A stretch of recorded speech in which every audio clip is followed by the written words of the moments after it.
here, making each day of the year, changing my life with a wave of a hand. Nobody can deny that there's something there. I want to love you better, and if she's beside me, I know I need never forget. Hello! Welcome to a Sunday reset with me. Pero Thursday ko gagawin kasi it's literally Thursday today. I was supposed to do this nung Sunday pa kasi for some reason hindi ko siya nagawa.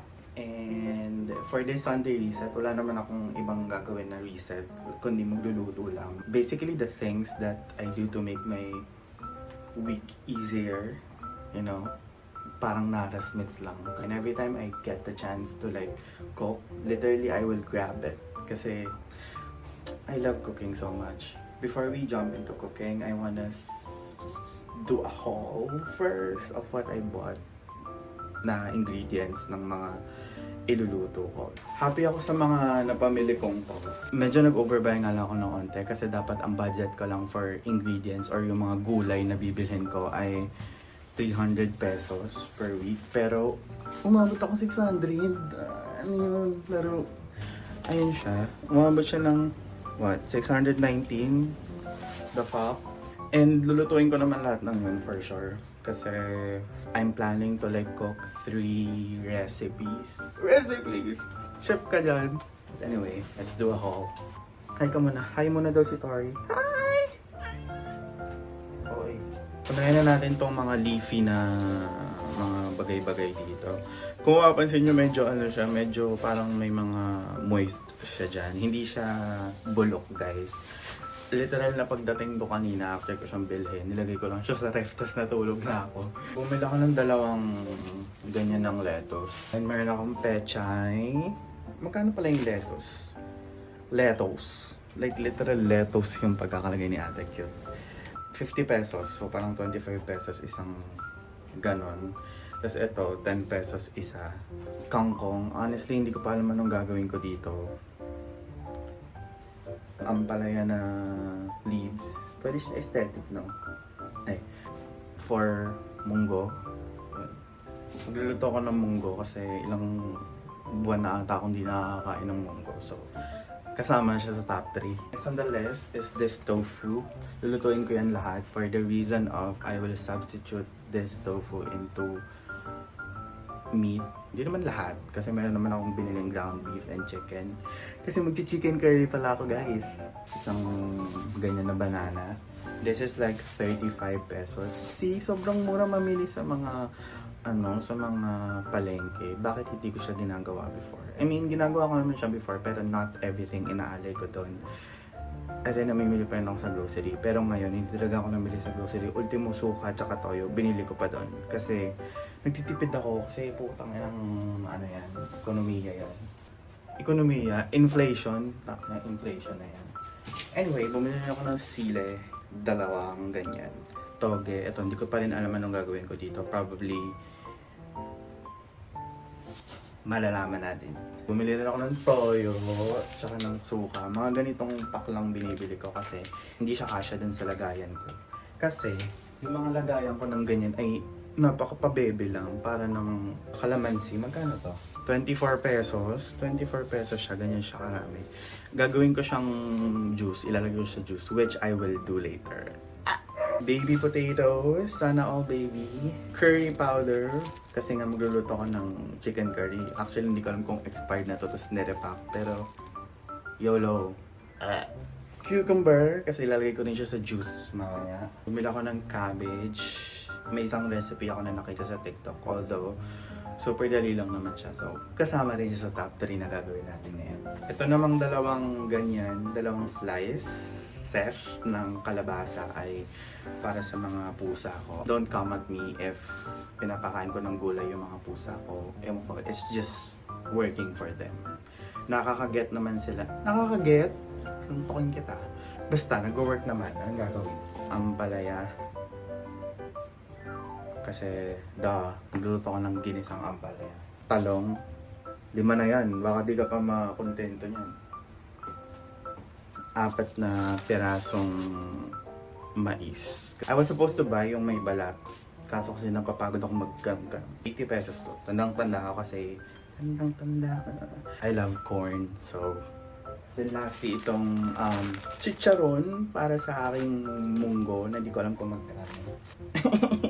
Ang cute ng pagkakalagay ni ate ng price. Ay, ng chicharon. It's like secharon.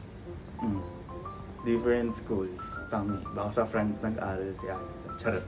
Although, mayroon akong tofu. Gusto ko pa rin may chicharon kasi, it creates magic sa munggo. Kung hindi pa kayo nakakain ng munggo na may chicharon, bakit? Anong atake niyo?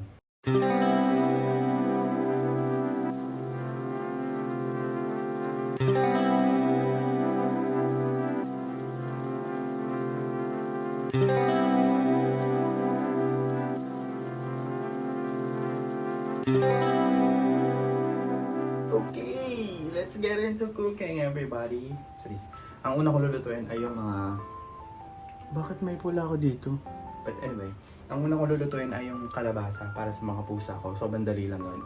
I-chop ko lang yung mga kalabasa into small pieces. Tapos, iboboil ko lang siya. And that's it. And before I do that, can I just flex this?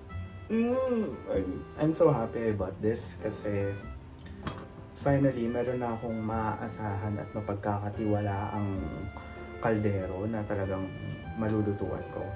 Kasi nagtiis ako dati dun sa free ng mga induction cookers. Hindi siya makapal sa ilalim kaya may tendency masunog.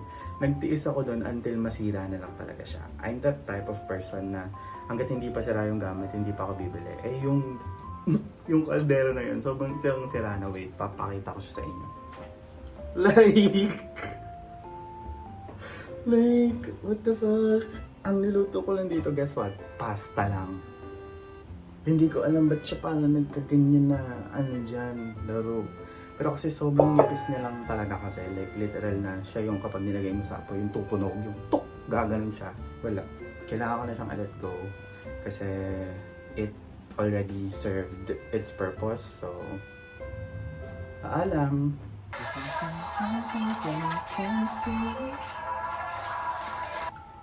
White sheets, bright lights, crooked teeth in the nightlife. Is there somewhere you can meet me? Alam niyo, for some reason, favorite song ko yun. Oh my God, bilisan mo, kailangan ko maabutan yung favorite part ko. I'm sorry but I fell in love tonight. Should we pretend that we're in love tonight? I'm looking for someone, got the headlights, the rainbow, boom boom. Tonight is halsey night. You say that you're no good for me, 'cause I'm always tugging at your sleeve. I swear I hate you really, I like it anyway.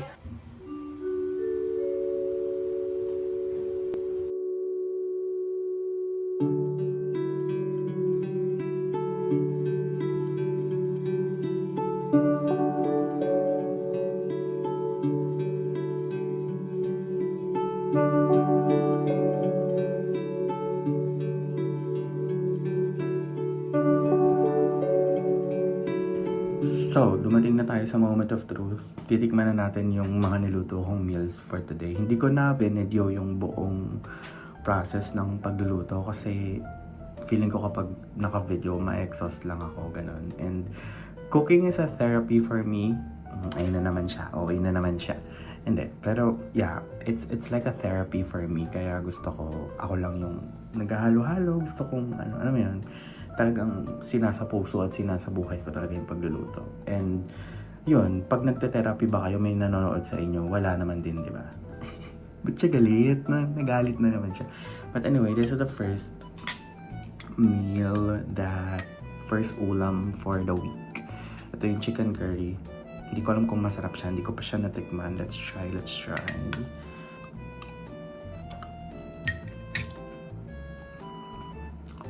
Mm. Okay. Masarap ba siya? No. Kakainin ko pa ba siya?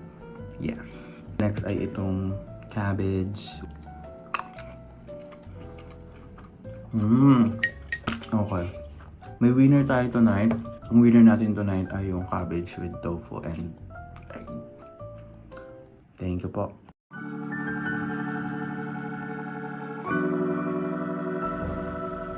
And now we're back. Ito yung sinasabi kong gagawin ko kanina, yung juice, yung calamansi and cucumber juice. This is my version of OA mo na naman. This is my version of cucumber lemonade, but there's no lemon involved.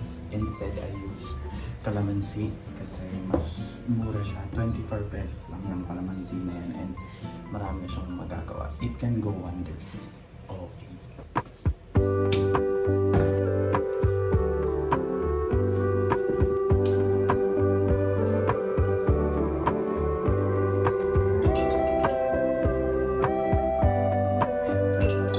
Here's our calamansi juice. What I'll do here is lalagyan ko siya nitong honey. Lalagyan ko rin siya nitong konting apple cider vinegar. Tapos Himalayan salt. Yung pink, yung Himalayan salt. Yung normal salt, yung white.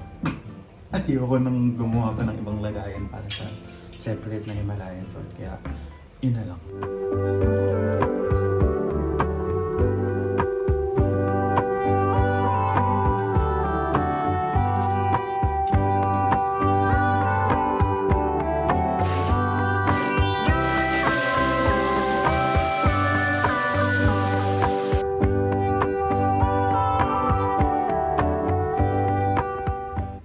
So, yan na siya. Kung OA ka, pangit siya tingnan, pero okay siya for me. Lalagyan ko na lang siya ng orange juice and we're good.